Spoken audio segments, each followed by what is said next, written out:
మన రక్షకుడైన యేసుక్రీస్తు నామములో అందరికీ వందనాలండి. ఈరోజు దేవుని మాటలు మత్తయి సువార్త 11వ అధ్యాయం 28వ వచనం. ప్రయాసపడి భారము మోసుకొనుచున్న సమస్త జనులారా నా యొద్దకు రండి, నేను మీకు విశ్రాంతి కలగజేతును. ఈ రోజుల్లో చాలామంది మనుషులు సమస్త భారం, పిల్లల భారము, చదువు భారము, జాబు భారము, కుటుంబ భారము, ఆరోగ్య భారము అన్నీ నేనే మోయాలి అనుకుంటారు చాలామంది మనుషులు. దేవుని బిడ్డలారా, మనము దేవుడు సృష్టించిన బిడ్డలం. మనకు ఎంత సామర్థ్యం ఉంది, ఎంత భారం మోయగలుగుతాం అన్నది ఆయనకు మాత్రమే తెలుసు. మనకు తెలిసి తెలియక ఏం చేస్తాం, అన్ని భారం అంతా మన మీదనే పెట్టుకొని తలనొప్పి తెచ్చుకుంటాం, ఊపిరాడుకోకుండా చేసుకుంటాం, ఉరి శిక్షలు వేసుకుంటాం, మందు తాగుతాం. ఈ విధంగా రకరకాల విచిత్రమైన పనులు చేస్తారు మనుషులు.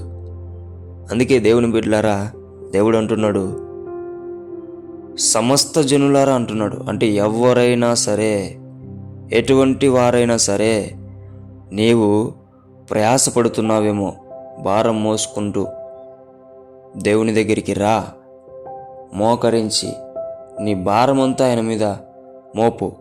ఖచ్చితంగా ఆయన ఏం చేస్తాడు, నీకు విశ్రాంతి కలగజేస్తాడు, నెమ్మదిని కలగజేస్తాడు, మనశ్శాంతిని కలగజేస్తాడు. దేవుని బిడ్డలారా, ఇప్పటికైనా తెలుసుకోండి, భారమంతా ఆయన దగ్గర వదిలేసి విశ్రాంతి పొందుకోవాలని, మనశ్శాంతిని పొందుకోవాలని, సంతోషంగా ఉండాలని, దేవుని నుంచి మీరు ఆశ్రయం పొందుకోవాలని దేవుని పేట మనవి చేసుకుంటున్నాను. దేవుడి మాటలను దీవించునుగాక. ప్రార్థించుకుందాం. యేసయ్యా, మీకు వందనాలనైనా. నీవు చెప్తున్నావయ్యా, సమస్త జనులు భారం మోస్తున్న ప్రతి ఒక్కరూ కూడా నీ దగ్గరికి వస్తే నీవు విశ్రాంతి ఇస్తావని. ప్రభువా, అనేక మంది బిడ్డలు ప్రభువా ఎంతో భారం మోసుకుంటూ ఉంటున్నారు.